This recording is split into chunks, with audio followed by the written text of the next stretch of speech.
আজকে আমরা এক নীল শিয়ালের গল্প শুনব, যে কিনা নিজের আসল পরিচয় লুকিয়ে বনে রাজত্ব করছিল। কিন্তু প্রশ্নটা হলো, মিথ্যার রং মেখে কি সত্যিটাকে সবসময় আড়াল করে রাখা যায়? চলুন ক্ষমতা, ধোঁকা আর আসল সত্যের এই দারুণ গল্পটা একটু তলিয়ে দেখি। গল্পে ঢোকার আগে একটা প্রশ্ন নিয়ে ভাবা যাক, কি বলেন? আচ্ছা, একজন আসল নেতা কিসে তৈরি হন? তার বাইরের রূপে নাকি ভেতরের চরিত্রে? এই প্রশ্নটা কিন্তু মাথায় রাখবেন, কারণ নীল শিয়ালের গল্পের প্রত্যেকটা মোড়ে এই প্রশ্নটা আমাদের ভাবাবে। তো গল্পের প্রথম অংশে আমরা দেখব কিভাবে শুধু প্রাণ বাঁচানোর একটা চেষ্টা থেকে এক বিশাল প্রতারণার জন্ম হল। মানে একটা সাধারণ শিয়াল হঠাৎ করে এক রহস্যময় নীল জীব হয়ে উঠল কিভাবে, সেটাই এখন দেখব। ঘটনাটা হলো, গ্রামের কুকুররা তাড়া করলে শিয়ালটা ভয়ে সোজা এক রং মিস্ত্রি নীল রঙের গামলায় ঝাঁপ দেয়। আর যখন ওখান থেকে বেরিয়ে আসে, তখন তো ও আর সাধারণ শিয়াল নেই। ওর এই নতুন অদ্ভুত নীল রূপ দেখে মাথায় একটা দারুণ বুদ্ধি খেলে গেল।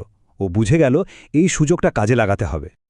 ভাবুন তো একবার, বনের পশুরা যখন এই আজব নীল রঙের প্রাণীটাকে দেখল, তাদের কি অবস্থা! সবাই তো ভয়ে আর অবাক হয়ে একেবারে বাঘ, সিংহ, হাতি কেউই ওকে চিনতে পারল না। সবাই ভাবল এ নির্ঘাত স্বর্গ থেকে কেউ এসেছে।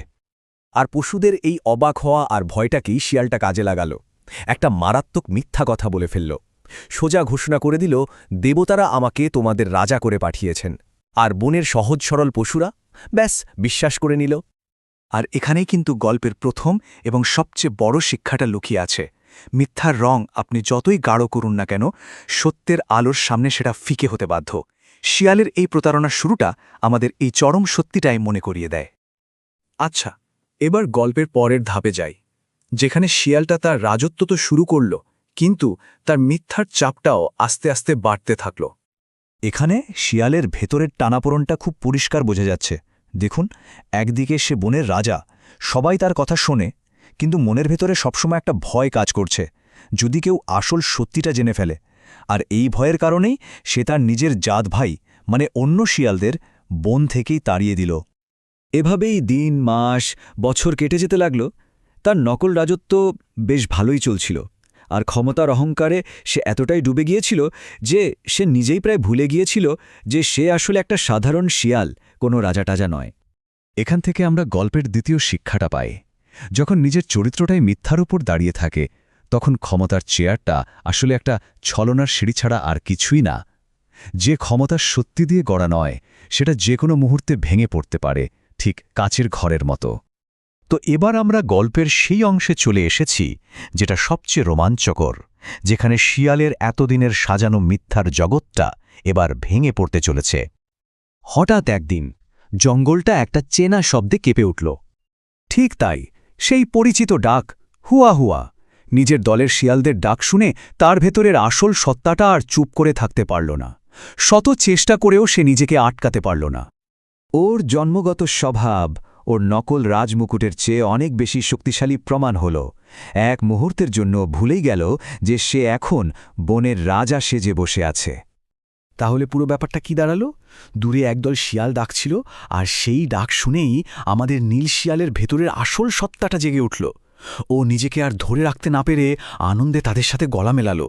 আর যেই নাও নিজের আসল গলায় হুয়া হুয়া করে ডেকে উঠল, সঙ্গে সঙ্গে সবার কাছে ওর আসল পরিচয়টা ফাঁস হয়ে গেল। আর এটাই হলো এই ঘটনার চরম শিক্ষা।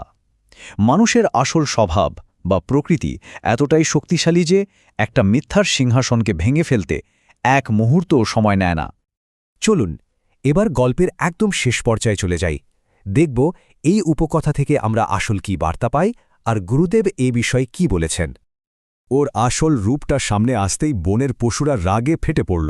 ভাবুন একবার, যাকে তারা দেবতা প্রেরিত রাজা ভাবত, সে আসলে একটা ধূর্ত শেয়াল। এই ধোঁকাটা তারা মেনে নিতে পারল না, আর প্রতারণার ফল যা হওয়ার তাই হল, বেচারাকে প্রাণ হাতে করে পালাতে হল। এই গল্পের মূল শিক্ষাটা পণ্ডিত শ্রীরাম শর্মা আচার্যজি খুব সুন্দরভাবে বলেছেন।